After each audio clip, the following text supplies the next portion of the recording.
नमस्कार, मैं भूपेंद्र शर्मा आरोहण टैट में आप सभी का स्वागत करता हूं। आज हम पढ़ेंगे हमारा लास्ट क्लास में हमने क्या पढ़ा था, हमारा मैटर। ठीक है, कि मैटर हमारा क्या होता है।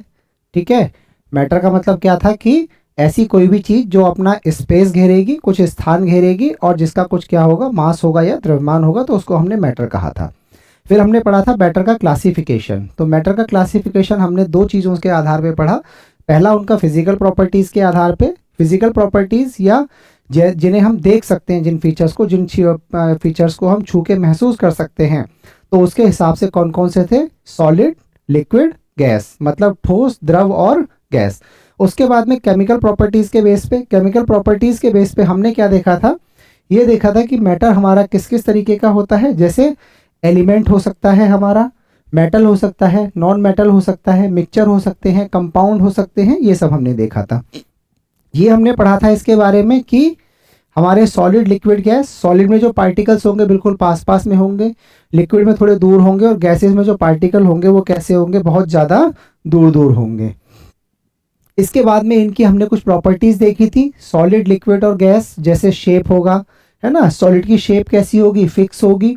लेकिन अगर हम देखें लिक्विड की जो शेप होगी वो फिक्स नहीं होगी, जिस बर्तन में उसको आप डालेंगे, जैसे पानी है, पानी को जिस बर्तन में आप रखेंगे उसी बर्तन की शेप ले लेगा। इसके बाद में गैसेस का भी कोई जो हमारा वॉल्यूम और ना उनका आयतन, दोनों में से कुछ भी हमारा फिक्स नहीं होता है, बदलता रहता है। ठीक है, इनके बारे में हमने डिटेल में पढ़ा था। इसके बाद में हमने पढ़ा था हमारा कि मेल्टिंग क्या होता है। मेल्टिंग का मतलब क्या है कि जब कोई हमारे पास में सॉलिड है तो उसको हम गर्म करेंगे, उसका टेम्परेचर बढ़ेगा। जब उसका टेम्परेचर बढ़ेगा तो सॉलिड या ठोस हमारा जब हमारा लिक्विड अवस्था में या द्रव अवस्था में चेंज हो जाएगा तो उसको हम क्या कहते हैं, हमारा मेल्टिंग। फ्रीजिंग क्या होता है, जैसे फॉर एग्जांपल हमने लिया पानी, पानी को हमने क्या लिया, एक बर्तन में रख के फ्रीजर में रख दिया, फ्रिज में। तो फ्रीजर में जैसे ही रखेंगे तो हमारा जो लिक्विड है वो किस में चेंज हो जाएगा, आइस में चेंज हो जाएगा। मतलब हमारा लिक्विड किस में चेंज हो गया, हमारा सॉलिड में चेंज हो गया। तो इसको कहते हैं हमारे को फ्रीजिंग के अलावा हमने पढ़ा था इसमें हमारा बॉइलिंग, कि जब कोई भी लिक्विड हमारा एक सर्टेन टेम्परेचर पे बॉईल करना या उबलना शुरू हो जाता है, उसको क्या कहते हैं, बॉइलिंग। जैसे वाटर के लिए जो बॉइलिंग पॉइंट होगा वो कितना होगा, हमारा 100 डिग्री सेल्सियस। एक डेफिनेट टेम्परेचर पे वाटर क्या करेगा, बॉईल होगा। उसके बाद में आता है कंडेंसेशन। कंडेंसेशन का मतलब ये है कि जैसे हमारा वाटर है ना, वाटर को हमने बॉईल करा, वो भाप बना, भाप को अगर हम दोबारा से ठंडा कर देंगे तो वो दोबारा से हमारी किस में चेंज हो जाएगी, लिक्विड में चेंज हो जाएगी। ठीक, तो ये हो गया हमारा कंडेंसेशन। कंडेंसेशन के बाद में हमने पढ़ा था इसमें हमारा वेपोराइजेशन। वेपोराइजेशन क्या होता है कि जैसे फॉर एग्जांपल हमने एक एग्जांपल लिया था कि मान लीजिए आपने गर्मी का मौसम है और आपने छत पे एक बाल्टी पानी डाल दिया। अगर आपने पानी डाल दिया तो कुछ देर बाद आप देखेंगे छत गीली होगी, लेकिन कुछ देर बाद वो पानी क्या होगा, वहाँ से बिल्कुल गायब हो जाएगा, बिल्कुल उड़ जाएगा। तो उड़ने कहाँ गया वो पानी, इसका मतलब ये है कि उस पानी ने आसपास के एनवायरनमेंट से एनर्जी को एब्जॉर्ब करा, जो उसके वाटर के पार्टिकल्स से उनकी काइनेटिक एनर्जी या गतिज ऊर्जा बढ़ी, और वो जो पार्टिकल्स है वो वेपर्स में या हमारे भाप में क्या हो गए, चेंज हो गए। तो इस प्रोसेस को हम क्या कहते हैं, हमारा इवेपोरेशन। सब्लिमेशन एक स्पेशल केस है। जैसे नॉर्मली अगर हम देखेंगे तो हमारा क्या होगा, पहले बनेगा सॉलिड का टेम्परेचर बढ़ाएंगे तो हमारा लिक्विड बनेगा, द्रव बनेगा, और उसके बाद में हमारा गैस बनेगा। ठीक है, ये एक नॉर्मल प्रोसेस है कि पहले सॉलिड से लिक्विड में चेंज होना होगा, लिक्विड से गैस में चेंज होगा। लेकिन कुछ पदार्थ ऐसे मिलेंगे हमें जो सॉलिड से डायरेक्टली कहाँ पहुंच जाते हैं, हमारे गैस अवस्था में पहुंच जाते हैं, और इसी प्रोसेस को हम क्या कहते हैं, सब्लिमेशन या ऊर्ध्वपातन। ठीक, और ऊर्ध्वपातन इसका मतलब जो ऐसे मटेरियल होंगे उनको क्या कहा जाता है, सब्लिमेट मटेरियल। जैसे कि हमारा कैम्फर हो गया, कपूर हो गया, और नेफ्थिलिन बॉल्स हो गई। ये हमारे किसके एग्जाम्पल हैं, सब्लिमेट मटेरियल के या ऊर्ध्वपातन के। नेक्स्ट हमने क्या देखा था कि ये है inter conversion of different state मतलब सॉलिड को हम लिक्विड में चेंज कर सकते हैं, लिक्विड को हम गैस में चेंज कर सकते हैं, सॉलिड हमारा डायरेक्टली गैस में चेंज हो सकता है, इसको क्या कहते हैं हम, सब्लिमेशन। गैस को हम लिक्विड में चेंज कर सकते हैं ठंडा करके, लिक्विड को और ठंडा करेंगे तो हमारा सॉलिड में चेंज हो सकता है। तो ये क्या है कि डिफरेंट जो स्टेट है हमारी, सॉलिड, लिक्विड और गैस, ये आपस में एक दूसरे में क्या हो सकती हैं, चेंज हो सकती हैं, इंटरचेंज हो सकती है, इनमें बदलाव करना पॉसिबल है। अब आता है हमारा इवेपोरेशन या वाष्पीकरण। वाष्पीकरण के बारे में हमने 3-4 पॉइंट पढ़े थे। सबसे पहले वाष्पीकरण जो होगा या इवेपोरेशन होगा, इसका मतलब कि जैसे पानी है, पानी का भाप बनना below 100 degree Celsius, 100 degree Celsius तो क्या होगा, वो बॉइलिंग होगा। जब भाप बनेगी तो उसको हम कहेंगे बॉइलिंग। लेकिन जब यही प्रोसेस पानी के भाप बनने का या पानी के वेपर्स बनने का जो प्रोसेस है, जब 100 डिग्री से कम पे होगा तो उस प्रोसेस को हम क्या कहते हैं, हमारा इवेपोरेशन कहा जाता है। ठीक है। अब इस इवेपोरेशन को, जो क्वेश्चन इसमें मेन ये बनता है कि फैक्टर इफेक्टिंग इवेपोरेशन, की कौन कौन से कारक हैं जो इवेपोरेशन को या वाष्पीकरण को प्रभावित करते हैं। तो पहला हमने पढ़ा था टेम्परेचर या तापमान। तापमान से समझिए, ये समझिए कि अगर हमारे पास में गर्मियों का मौसम है और सर्दियों का मौसम है, मान लो जनवरी में सर्दियों का मौसम है और मई जून का गर्मियों का मौसम है, आप देखेंगे कि कपड़े हमारे कब जल्दी सूखेंगे, ऑफकोर्स गर्मियों में जल्दी सूखेंगे। गर्मियों में जल्दी सूखने का मतलब ये है कि जैसे ही टेम्परेचर बढ़ेगा वैसे वैसे इवेपोरेशन क्या होगा। देखिए ये है हमारा टेम्परेचर या तापमान, इसको ज़्यादा करेंगे तो इवेपोरेशन भी क्या हो जाएगा, ज़्यादा हो जाएगा। ठीक। अगला आता है हमारा विंड स्पीड या हवा की जो स्पीड होगी, जो गति होगी हवा की, वो अगर हवा की गति भी क्या होगी, ज़्यादा होगी, तो इवेपोरेशन भी कैसा होगा, हमेशा हमारा ज़्यादा होगा। ठीक है। अगर हवा तेज चल रही है और हमने कपड़े सूखने के लिए डाले हुए हैं तो हमारे कपड़े जल्दी सूखेंगे, अगर हवा बिल्कुल भी नहीं चल रही है तो कपड़े हमारे देर में सूखेंगे। इसके बाद में हमने देखा था कि सरफेस एरिया। सरफेस एरिया का मतलब ये है कि अगर कोई 2 बर्तन है, एक मान लो ये बर्तन है, इसमें पानी भरा हुआ है, और एक हमारा बड़ा बर्तन है, तो इन दोनों में क्या हो गया कि जो हमारा सरफेस एरिया है, जो इसका क्षेत्र वो कैसा हो गया, बहुत ज़्यादा हो गया। तो जब इसका क्षेत्रफल ज़्यादा होगा तो जिसका क्षेत्रफल ज़्यादा होगा इसमें ही इवेपोरेशन या हमारा वाष्पीकरण क्या होगा, ज़्यादा होगा। क्योंकि इसमें क्या होगा, ज़्यादा क्षेत्रफल में, ज़्यादा पार्ट में, ज़्यादा एरिया में जो पार्टिकल्स हैं वो एनर्जी एब्जॉर्ब कर पाएंगे, और जितनी जल्दी वो एनर्जी एब्जॉर्ब करेंगे उतनी जल्दी ही वो वेपर में या भाप में बदल जाएंगे।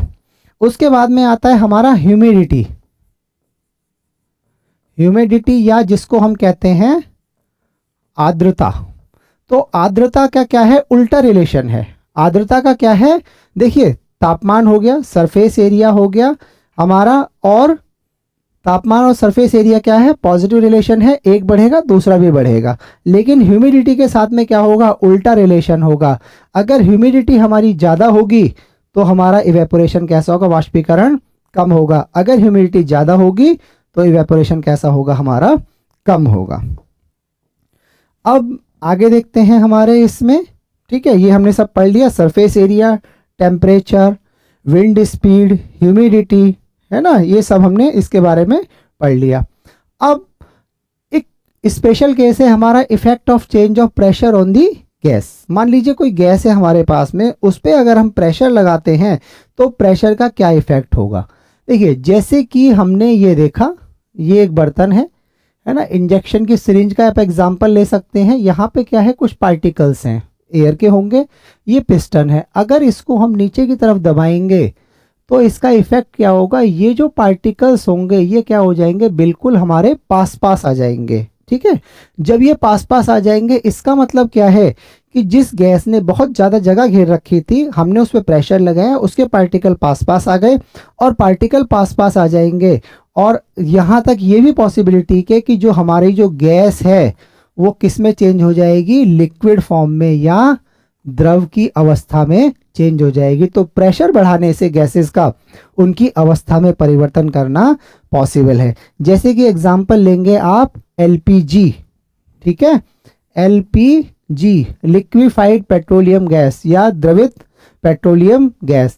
इसमें क्या होता है, जो हमारे घरों में सिलेंडर आता है उसका अगर एग्जांपल लेंगे तो उसमें क्या होता है, हालांकि एलपीजी क्या है, एक गैस की फॉर्म में है, लेकिन क्या होगा कि हमने उस गैस को प्रेशर ज़्यादा करके और टेम्परेचर को कम करके, मतलब प्रेशर को ज़्यादा करना है और टेम्परेचर को कम करना है, तो उसमें ये जो गैस हमारी जो होगी वो गैस हमारी किस में चेंज हो जाएगी, हमारी लिक्विड में या द्रव अवस्था में क्या हो जाएगी, चेंज हो जाएगी। और जब ये द्रव अवस्था में चेंज हो जाएगी तो उससे फायदा हमें ये होगा कि एक छोटे सिलेंडर में बहुत ज़्यादा मात्रा में गैस को हम भर पाएंगे। इसके बाद में आता है हमारा एक ये है decrease in pressure. Decrease in pressure दाब कम होने पे, जैसे कि फॉर एग्जांपल जब हम प्रेशर को डिक्रीज करेंगे, जैसे मान लीजिए गैस हमारी 1 किलो के बर्तन में थी, इसी को हमने क्या कर दिया 5 किलो के बर्तन में ट्रांसफ़र कर दिया। ठीक है, अब क्या हो गया, गैसेस को फैलने के लिए, एक्सपेंड करने के लिए क्या मिल गया, स्पेस मिल गया, जगह मिल गई। तो भैया क्या करेगी कि पूरे उसमें फैलना शुरू कर देगी। तो ये होगा इन पे दाब या प्रेशर को कम करने का, कि उनका जो एरिया वॉल्यूम है वो बढ़ता चला जाएगा और वो पूरे एरिया में क्या हो जाएंगी, हमारी फैल जाएंगी, है ना। एक हमने एग्जांपल देखा था कि इवेपोरेशन कॉज कूलिंग। इवेपोरेशन क्यों कूलिंग कॉज करता है, देखिए ये समझिए कि जैसे हमने एक एग्जांपल लिया था मटके का, तो मटके में जो अर्दन पॉट होते हैं, मटके होते हैं, जब उसमें हम पानी भरते हैं तो उसमें जो पानी जब रखा जाएगा तो पानी हमारा ठंडा हो जाता है। उसमें ठंडे होने का कारण ये है कि जो हमारा मटका होगा, इस तरीके से कुछ मटका बना होगा। तो ये जो मटका होगा ये किसका बना हुआ है, हमारा मिट्टी का बना हुआ है। इस मिट्टी में बने होने के कारण से क्या होगा, इसमें होते हैं छोटे छोटे छेद। छोटे छोटे छेद होने के कारण से पानी जो होगा, ये जो वाटर होगा वो कहाँ आ जाएगा, इसके ऊपरी सरफेस पे आ जाएगा। जब ऊपर की सरफेस पे आ जाएगा तो बाहर का जो टेम्परेचर है वो ज़्यादा होगा। तो ये इससे क्या करेंगे, ये वाटर होगा ये क्या करेगा, आसपास के इन्वायरमेंट से एनर्जी को एब्जॉर्ब करेगा। एब्जॉर्ब करके उस इन्वायरमेंट को ठंडा कर देगा, आसपास के एरिया को, और उसमें वेपर्स में पानी को क्या कर देगा, चेंज कर देगा। जिसके कारण से क्या होगा, जो घड़े के अंदर का पानी है वो ठंडा हो जाएगा। कई बार आपने देखा होगा कि गर्मियों के मौसम में हम छत पे या मैदान में पानी डालते हैं। पानी डालने से फ़र्क ये होता है कि जब हम छत पे पानी डालते हैं तो क्या होगा, जो गर्म इन्वायरमेंट है, गर्म छत है, वो क्या करेगी, पानी से एनर्जी को एब्जॉर्ब करेगा। एब्जॉर्ब करके क्या करेगा, आसपास के इन्वायरमेंट को ठंडा कर देगा और इवेपोरेशन होगा। तो ये हमें समझ के चलना है कि इवेपोरेशन जहाँ भी होगा वहाँ पे वो कूलिंग इफेक्ट देगा। अब देखते हैं हमारे कुछ प्रैक्टिस क्वेश्चंस। ठीक है, ये देखते हैं किस तरीके के क्वेश्चन इसमें से पूछे जाते हैं, कैसे क्वेश्चंस देखते हैं। तो हम क्वेश्चंस की अब करते हैं इसी टॉपिक से, हमारी मैटर के टॉपिक से प्रैक्टिस करते हैं। देखिए पहला क्वेश्चन क्या है हमारा, matter is anything that has, कि क्या ऐसी प्रॉपर्टी है जो मैटर के अंदर पाई जाएगी। पदार्थ वह है जिसमें क्या होता है, तो क्या होगा उसमें, पहला रंग होगा, मास एंड ऑक्यूपाई स्पेस, स्मेल होगी, गंध होगी, या टेस्ट होगी। ठीक है, हालांकि ऑप्शंस के हिसाब से अगर देखा जाए तो हम किसी भी ऑप्शन को देख सकते हैं कि मैटर का कलर भी हो सकता है कोई, है ना। लेकिन यहाँ पे जो मोस्ट अप्रोप्रिएट ऑप्शन है वो क्या है, हमारा बी है। क्यों, क्योंकि हमने मैटर की डेफिनेशन में ही क्या कहा था, मैटर या पदार्थ दो चीज़ होगी, एक तो वो क्या करेगा, स्पेस ऑक्यूपाई करेगा, और उसका क्या होगा, कुछ ना कुछ मास होगा या द्रव्यमान होगा। तो ये दोनों कंडीशन कहाँ पे, मास एंड ऑक्यूपाई स्पेस। तो मोस्ट अप्रोप्रिएट आंसर क्या होगा, matter is anything that has mass and occupy space. हर वो चीज जो जगह घेरती है और जिसका कुछ द्रव्यमान है क्या कहलाएगी, हमारा मैटर कहलाएगी। अगला क्वेश्चन देखते हैं, which of the following is not matter. अब हमने ये तो देखा कि हर वो चीज जो जगह घेर रही है, जिसका कुछ अपना द्रव्यमान है, वो मैटर है। लेकिन कौन सी ऐसी चीज़ है जो मैटर नहीं हो सकती, जैसे वाटर है। वाटर के बारे में अगर आप देखेंगे, वाटर में कुछ वजन भी होगा, भार होगा, द्रव्यमान होगा, जगह भी घेरेगा। लेकिन वुड ये भी जगह घेरेगी, तो मैटर है। ठीक है, लाइट ये भी हमारा, आयरन क्या है, ये भी मैटर होगा। लेकिन लाइट हमारा क्या है, एक ऐसा चीज़ है कि जो हमारा ना तो जगह घेरेगी और ना उसका कोई मास होता है। तो इसमें क्या है कि लाइट हमारा क्या है, मैटर नहीं है। लाइट के अलावा जैसे फीलिंग्स हो गई आपकी, इमोशंस हो गए, लव हो गया, ये सब क्या है, ये हमारे मैटर नहीं कहलाएंगे। नेक्स्ट क्वेश्चन देखते हैं हमारा, matter is made up of. तो मैटर किन से बना होता है। हमने ये देखा था कि जो मैटर है हमारा, चाहे वो सॉलिड हो, लिक्विड हो, चाहे गैस हो, हमने देखा था कि वो छोटे छोटे टाइनी क्या होता है, टाइनी पार्टिकल्स से मिलके बना होता है, छोटे छोटे पार्टिकल या जिनको हम कहते हैं कण, ठीक है, छोटे छोटे पार्टिकल्स या कणों का मिलके बना होता है। तो देखते हैं सेल से मिलके बना होता है, नहीं। एटम से मिलके बना होता है, नहीं। मॉलिक्यूल्स, नहीं। तो क्या है, स्मॉल पार्टिकल्स या छोटे छोटे पार्टिकल्स से मिलके बना होता है। अगला देखते हैं, particle of matter have dash between them, ठीक है। हमने ये देखा था कि पहले देखे थे हमने सॉलिड, उसके बाद में देखा था लिक्विड, और उसके बाद में देखा था हमने गैस। जब हम सॉलिड की बात करेंगे तो इसके पार्टिकल बिल्कुल पास पास में थे, लिक्विड के पार्टिकल जो है वो थोड़े दूर दूर थे, और गैस के पार्टिकल हमारे बहुत ज़्यादा दूर दूर थे। तो यहाँ पे क्या होगा कि पार्टिकल के बीच में क्या होता है, एक स्पेस होता है, खाली जगह होती है। देखिए क्या देखते हैं, उनके बीच में वाटर होता है, नहीं। स्पेस होता है, बिल्कुल सही। एयर होती है, नहीं। वैक्यूम होता है, नहीं। तो सही ऑप्शन क्या है कि जो पार्टिकल्स ऑफ मैटर हैं उनके बीच में क्या होता है, स्पेस होता है या खाली जगह होती है। अगला क्वेश्चन देखते हैं अब हम हमारा। देखिए, पार्टिकल्स ऑफ मैटर ऑलवेज, ठीक है, रेस्ट में होते हैं, बिल्कुल नहीं। मूव करते हैं, हाँ। फ्रोजन होते हैं, नहीं। इनविजिबल होते हैं, नहीं, है ना। क्योंकि हमने ये अपने शुरू की क्लास में देखा भी था कि जो भी हमारे मैटर के पार्टिकल्स होंगे उनमें आपस में क्या होता रहता है, कंटिन्यूसली मूवमेंट में रहते हैं, कंटिन्यूसली मोशन में रहेंगे। सॉलिड में कम होगा, लिक्विड में थोड़ा ज़्यादा होगा, और गैसेस में जो पार्टिकल्स का मोशन होगा वो मैक्सिमम होगा। अगला पढ़ते हैं, maximum force of attraction is in. देखिए, मैक्सिमम फोर्स ऑफ अट्रैक्शन का मतलब ये होता है कि जैसे हमारे पास में है ठोस, गैस और हमारा द्रव्य, ठीक है।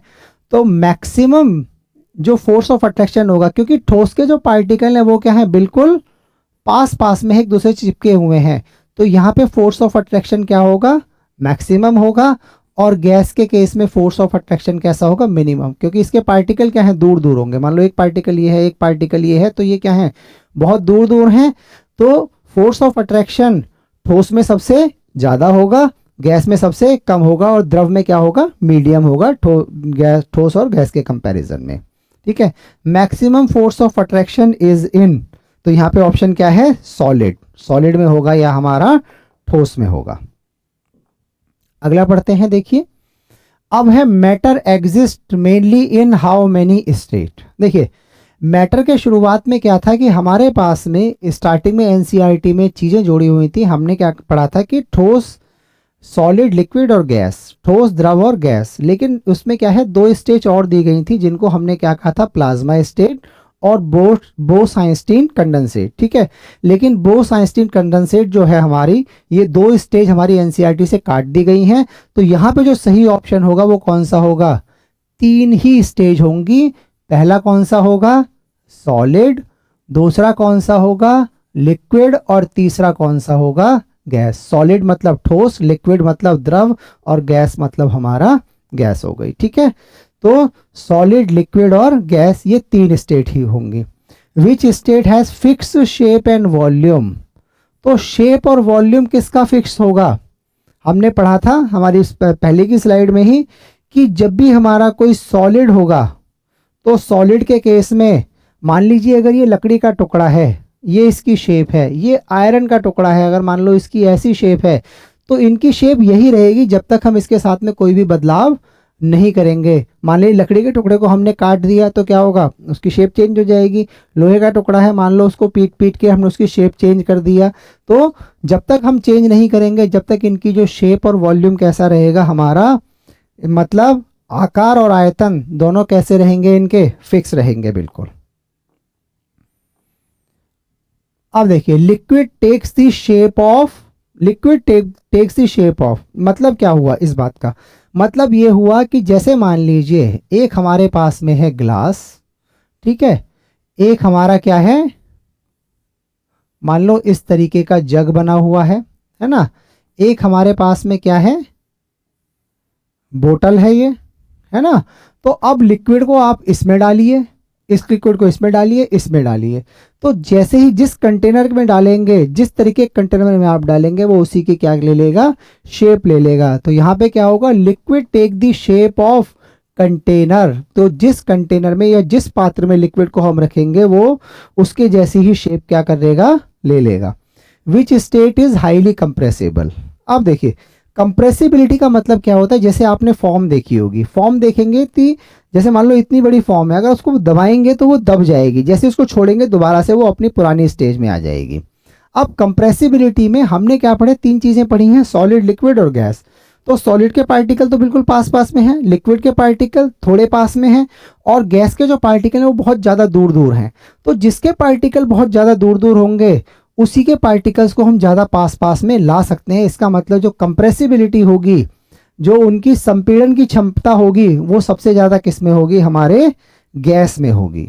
ठीक है, कि कंप्रेसिबिलिटी गैसेस में कैसी होगी, सबसे ज़्यादा होगी, और ठोस के केस में या सॉलिड के केस में होगी मिनिमम या ना के बराबर होगी। ठीक, जैसे कि मान लीजिए लकड़ी का टुकड़ा है, लोहे का टुकड़ा है, आप उसको दबाने की कोशिश करेंगे वो दबेगा नहीं।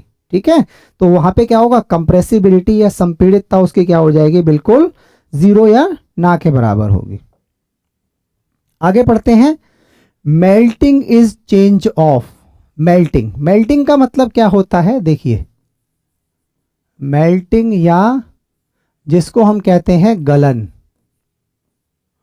ठीक है, मेल्टिंग का मतलब ये होता है, ये है हमारा सॉलिड, ठीक है, ये ठोस, इसको हमने क्या करा, गरम करा, टेम्परेचर को बढ़ाया, और ये किस में चेंज हो गया, लिक्विड में या हमारा द्रव में चेंज हो गया। तो इसी प्रोसेस को हम क्या कहते हैं, हमारे को melting. The change of liquid to gas नहीं, सॉलिड टू लिक्विड बिल्कुल सही, gas to liquid no, gas to solid no. तो सही ऑप्शन क्या है हमारा, मेल्टिंग का मतलब क्या होता है कि जब कोई भी पदार्थ, कोई भी हमारा किस में चेंज हो जाएगा, सॉलिड से लिक्विड में चेंज हो जाएगा, तो इसको हम कहेंगे हमारा मेल्टिंग या गलनांक। अब फ्रीजिंग क्या होता है, फ्रीजिंग में क्या होता है, इसका उल्टा है एक तरीके से। जैसे लिक्विड है, लिक्विड में टेम्परेचर अगर हमें क्या करना पड़ेगा, इसमें तापमान को क्या करना पड़ेगा, हमें कम करना पड़ेगा। तापमान को जैसे हम कम करेंगे, लिक्विड हमारा किस में चेंज हो जाएगा, सॉलिड में चेंज हो जाएगा। जैसे एग्जाम्पल वाटर का किस में चेंज होना, हमारा आइस में चेंज होना, इसी का एग्जाम्पल है जिसको हम क्या कहते हैं, हमारा फ्रीजिंग। तो freezing is a change of liquid to solid, बिल्कुल सही, यही ऑप्शन सही है। सॉलिड टू लिक्विड बिल्कुल नहीं है, गैस टू लिक्विड नहीं है, सॉलिड टू गैस नहीं है। ठीक है, अब boiling occur at dash temperature. Dash मतलब क्या हुआ, देखिए बॉइलिंग क्या होता है, बॉइलिंग या उबलना। ठीक है, मान लीजिए हमारे पास में है ये वाटर, इसका हमने तापमान क्या करा, बढ़ाना शुरू करा। वाटर है हमारे पास में, वाटर का हमने तापमान या टेम्परेचर क्या करना, बढ़ाना शुरू करा। अब ये जिस टेम्परेचर पे ये हमारा वेपर में है ना, या भाप में चेंज हो जाएगा, वेपर में या हमारा भाप में बदलना शुरू हो जाएगा, उसी पॉइंट को हम क्या कहेंगे, उसका बॉइलिंग। अब ये जो बॉइलिंग पॉइंट होगा, ये हर लिक्विड के लिए क्या होगा, फिक्स होगा। जैसे वाटर के लिए कितना होगा, 100 डिग्री सेल्सियस। पानी जो हमारा बॉईल करना शुरू करेगा वो कितने डिग्री सेल्सियस पे करेगा, 100 डिग्री सेल्सियस पे बॉईल करना शुरू करेगा। अब है gas to liquid is called. देखिए ये क्या है, जैसे हमारे पास में क्या है, गैस। अब गैस को हमें किस में चेंज करना है, लिक्विड में चेंज करना है। गैस को लिक्विड में चेंज करने को मेल्टिंग कहते हैं, बिल्कुल नहीं। मेल्टिंग हमने किसको देखा था, सॉलिड से लिक्विड में चेंज होना, तो ये ऑप्शन गलत है। फ्रीजिंग, फ्रीजिंग क्या था, लिक्विड से सॉलिड में चेंज होना, तो ये भी नहीं है। सब्लिमेशन, सब्लिमेशन में क्या था हमारा, सॉलिड डायरेक्टली किस में चेंज हो रहा था, हमारा गैस की फॉर्म में। तो इसका मतलब ये है कि गैस से लिक्विड में चेंज होना हमारा क्या है, इसको कहते हैं कंडेंसेशन या संघनन। इसमें टेम्परेचर को या तापमान को क्या करा जाएगा, कम करा जाएगा। आगे पढ़ते हैं, सॉलिड टू गैस, है ना, अभी हमने पढ़ा, इसको क्या कहते हैं, सब्लिमेशन। सब्लिमेशन में क्या होता है कि ये हमारा एक मटेरियल है सॉलिड, और ये डायरेक्टली किस में चेंज हो रहा है, हमारा गैस में। आइडियली या हमारा ये होना चाहिए कि सॉलिड सॉलिड पहले लिक्विड में चेंज होगा, लिक्विड फिर हमारा गैस में चेंज होगा। लेकिन अगर ये सॉलिड हमारा डायरेक्टली ही गैस में चेंज हो रहा है तो इसको हम क्या कहेंगे, हमारे को सब्लिमेशन का प्रोसेस कहा जाएगा, जिसका एग्जाम्पल है कैम्फर या नेप्थलीन बॉल। ठीक, तो ठोस से सीधे गैस बनना, इसको क्या कहते हैं, हमारे को सब्लिमेशन। ठीक है, सब्लिमेशन या हमारा ऊर्ध्वपातन। आगे देखते हैं इवेपोरेशन अकर एट।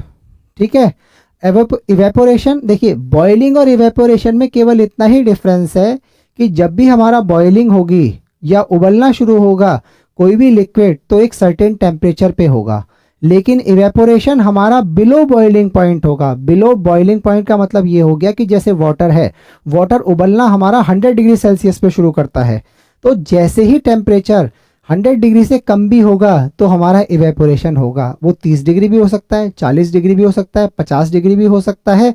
और हमने ये देखा था कि जैसे जैसे टेम्परेचर बढ़ेगा वैसे वैसे हमारा इवेपोरेशन कैसा हो जाएगा, ज़्यादा होना शुरू हो जाएगा। तो evaporation occur at any temperature below, ठीक है, मतलब any temperature below boiling point भी हम ऐड कर सकते हैं कि बॉइलिंग पॉइंट से कम कोई भी ऐसा टेम्परेचर होगा उस पे हमारा इवेपोरेशन होगा, लगातार होता रहेगा। और हमने ये देखा था कि इवेपोरेशन क्या करता है, हमेशा जहां भी इवेपोरेशन होगा वो क्या करेगा, कूलिंग कॉज करेगा। उसके बाद में है which factor increase evaporation.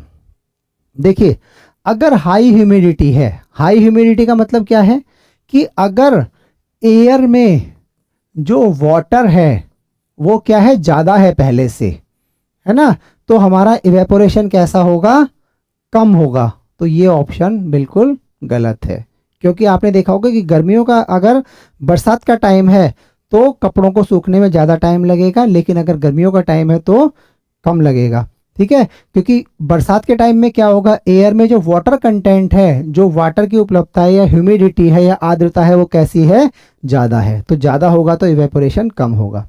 Low temperature बिल्कुल नहीं, क्यों, टेम्परेचर का क्या है, डायरेक्ट रिलेशन है, जैसे ही टेम्परेचर बढ़ेगा इवेपोरेशन बढ़ेगा, अगर टेम्परेचर कम होगा इवेपोरेशन कम होगा। हाई टेम्परेचर, हाँ ये बिल्कुल सही है कि अगर टेम्परेचर ज़्यादा होगा तो इवेपोरेशन भी क्या होगा, हमारा ज़्यादा होगा। नो विंड, अगर विंड नहीं होगी तो भी इवेपोरेशन क्या होगा, हमारा कम रहेगा। ठीक है, तो नेक्स्ट पढ़ते हैं evaporation decrease when humidity is. अब इसमें क्या है, देखिए इवेपोरेशन डिक्रीज होगा जब ह्यूमिडिटी हमारी कैसी होगी, कम होगी। ठीक है, अगर ह्यूमिडिटी कम है तो इवेपोरेशन कैसा होगा, हमेशा, मतलब ह्यूमिडिटी हमने देखा कि एयर में जो आर्द्रता है वो ज़्यादा है तो क्या होगा, इवेपोरेशन कम होगा। अगर आर्द्रता हमारी कम हो जाएगी तो इवेपोरेशन हमारा क्या होगा, ज़्यादा होगा। तो इसका ऑप्शन है हमारा बी। अगला पढ़ते हैं, अब देखते हैं when pressure increase gas volume. मतलब क्या हो गया कि हमने ये एग्जाम्पल लिया था, ये एक पिस्टन है, इसके अंदर ये गैस भरी हुई है, यहाँ से हमने क्या लगाया, इस पे प्रेशर लगाया। तो जब ये प्रेशर लगाएंगे जो पार्टिकल इसके दूर दूर थे वो पार्टिकल कैसे आ जाएंगे, पास पास आ जाएंगे।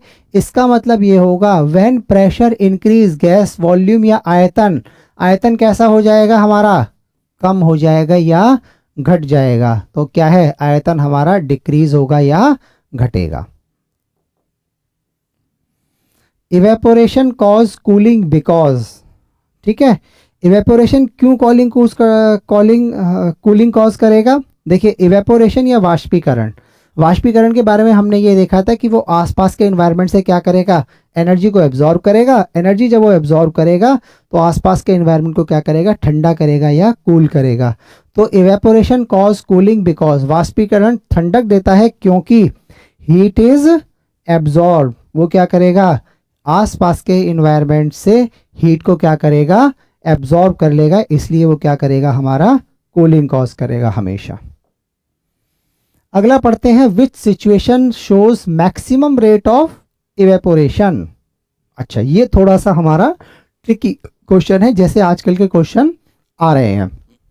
देखिए विच situation show maximum rate of evaporation, तो हम ये देखते हैं पहले। देखिए, अगर हमारा टेम्परेचर है, टेम्परेचर ज़्यादा है तो इवेपोरेशन कैसा होगा, ज़्यादा होगा।